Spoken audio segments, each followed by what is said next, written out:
Salut à tous, c'est Tristan et bienvenue dans ce 11e épisode de Pimp ta boîte. Aujourd'hui, je vais vous montrer comment peindre rapidement une figurine de Clank Legacy, à savoir la tête de dragon.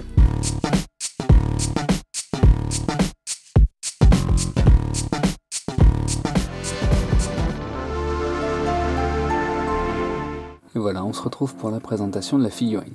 Sous-couché en noir, une petite tête de dragon. On n'a pas l'habitude de ce genre de figurine, souvent on est sur de l'humain ou sur du monstre en entier. Là c'est comme un petit buste, ça va être très sympa, je le sens bien. J'avais envie de partir sur du vert, parce que c'est une des couleurs de mon kit Army Painter que j'ai pas encore beaucoup utilisé, donc on va partir là-dessus. On va faire des écailles en vert, en dessous des écailles la peau en Barbarian Flèche, hein, la couleur, voilà. Les yeux en jaune.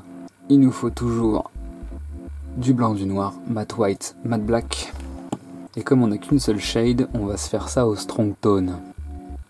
Je vais essayer de vous montrer aujourd'hui une petite façon de peindre des écailles, autrement qu'en aplat, qui devrait vous plaire. Ça va être très facile et ça va vous donner un effet très sympa rapidement. Voilà, je vous montrerai quand j'y serai. Je vais commencer par baser ma figurine. Aujourd'hui pour la baser, je vais me faire un petit mélange entre le vert et le noir parce que le vert que j'ai là il est un petit peu clair je trouve. Je voudrais l'assombrir un peu et je voudrais l'assombrir au noir. Ce coup-ci il y a plusieurs façons d'assombrir vos teintes mais là je vais le faire au noir.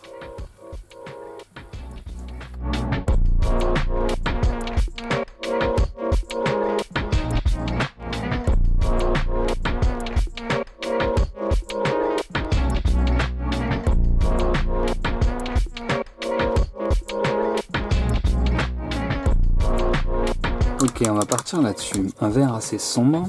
Hey, je n'ai pas parlé de ça, mais vous méritez de savoir, encore une fois. Nous sommes sur le Raphael Taille 0 Kolinsky 8404 pour le numéro de série. Mon petit préféré. Donc je disais, mélange noir et vert. Facilement 3 quarts, 1 quart. 3 quarts de vert, 1 quart de noir. 2 passages. Sans dilution, quasiment pas de dilution. Les peintures Army Painter sont assez liquides contrairement au Game Workshop que j'utilise d'habitude. Du coup, je me retrouve là, pour ma couche de base, à pas avoir besoin de les diluer. Et je vais essayer de laisser... la couche n'est pas complètement opaque, là elle est presque sèche, mais elle n'est pas complètement opaque. On voit encore le noir en dessous et ça me plaît bien. J'ai fait 2 passages et je trouve que c'est pas mal, on va rester là-dessus. Et on va partir sur le devant là qu'on va considérer comme de la peau. Donc on va partir en Barbarian Flèche. Il y a peut-être moyen qu'il faille facilement 2-3 passages pour celui-là parce que je sais pas s'il est très couvrant. On va le tester pur. On va le diluer avec un petit pinceau quand même.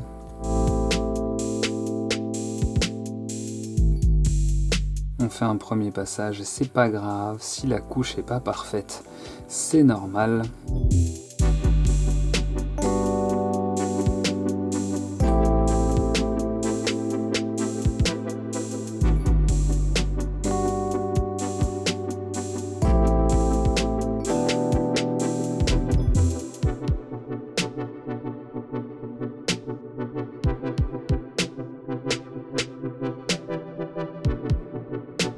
Et ça on va laisser sécher, je pense qu'il va avoir besoin d'une 3e couche, hein, facilement. Ouais. On va laisser sécher et on va s'attaquer aux cornes. Les cornes on va les faire en green skin, notre couleur de base. Je sais pas, je le sens bien avec des cornes, je le sens bien avec des cornes vertes.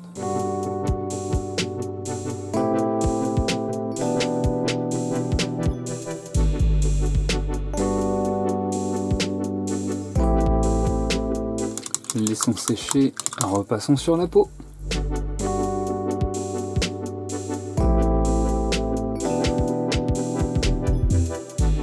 Bon bah là par contre, faut que ça sèche. J'ai pas le choix.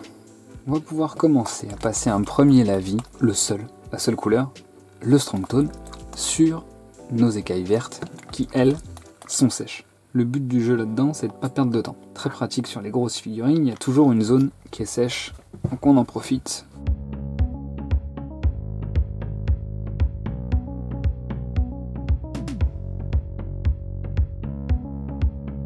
J'en ai plus, je recharge. Même chose sur la peau.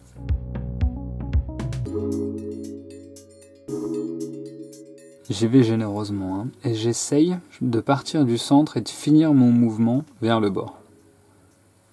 Pour que la peinture s'agglutine dans les creux déjà parce qu'elle est très fluide, mais en plus plutôt vers les écailles. Parce que je préfère qu'elle vienne s'agglutiner dans les coins ici et en dessous des écailles plutôt que au milieu de ma peau.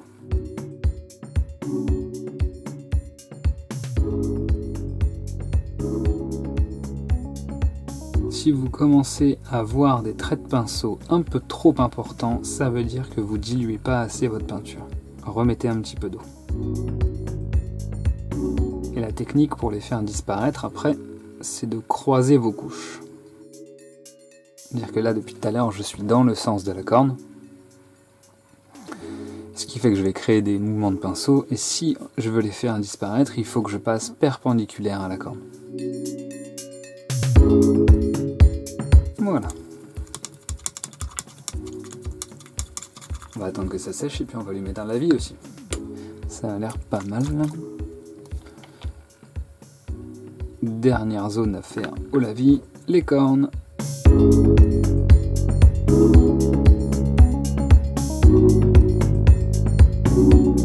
Ok, ça va être l'heure de la fameuse technique dont je vous parlais. Ce qu'on va faire, c'est qu'on va déjà partir sur notre vert de base, celui des cornes.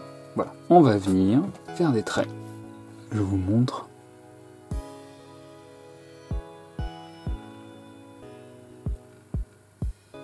On va venir faire des traits avec le pinceau vers le bas, comme ça. Vous prenez la moitié à peu près,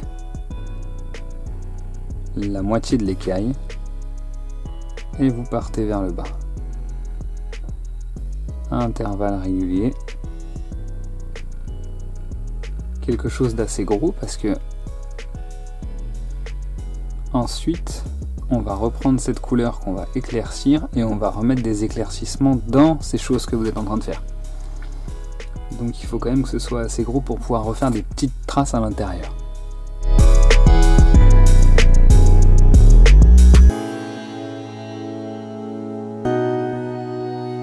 Et j'insiste un peu sur la pointe à chaque fois, la pointe de l'écaille, pour bien la faire ressortir. Vous voyez la différence là. Pof et pof. Et ben on fait ça des deux côtés.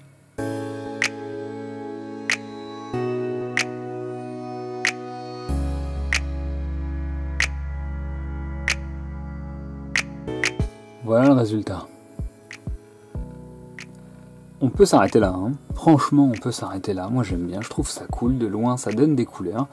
Si on s'arrête là, vaut mieux le faire un petit peu plus propre que ça, mais je trouve que c'est pas assez claquant encore, moi je pense qu'on peut aller plus loin que ça, et ce qu'on va faire c'est qu'on va se mettre un peu de jaune dans mon verre. Parce que pour que le verre il claque, pour que ce soit un verre waouh, il faut pas mettre de blanc. Le blanc ça va atténuer le verre, mais ça va pas le rendre lumineux. Pour ajouter de la lumière au verre, on met du jaune. Voilà, vous avez vu là, vous le voyez bien, hein. Sur la palette il est lumineux mon verre. Et maintenant je vais venir reprendre toutes mes petits traits, mais avec des traits plus petits.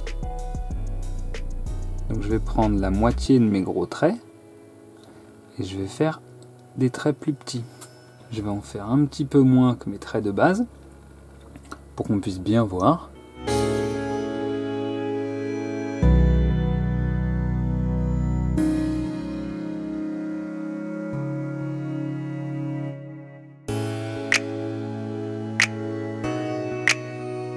Et voyons voir le résultat. Bah c'est pas mal du tout ça. Vous avez vu? 3 couleurs, 3 coups de pinceau. Pif paf bim boum. On se retrouve avec des écailles de dragon vraiment très sympas. Et bah maintenant on va se faire les derniers détails de la figurine. À savoir les yeux et les dents. Les yeux, pour rester dans le thème, jaune. Et tout de suite le jaune, paf, on le voit quoi. Et j'aurais tendance à dire des dents blanches, Parce qu'il se brosse les dents, le dragon, c'est sûr. On n'a pas d'ivoire, donc on prend du blanc. Toute petite pointe de jaune dans notre blanc. Histoire qu'il soit pas pur. Il est pas beau notre dragon? Franchement. Et pour ceux qui sont méga chauds, les pupilles en noir.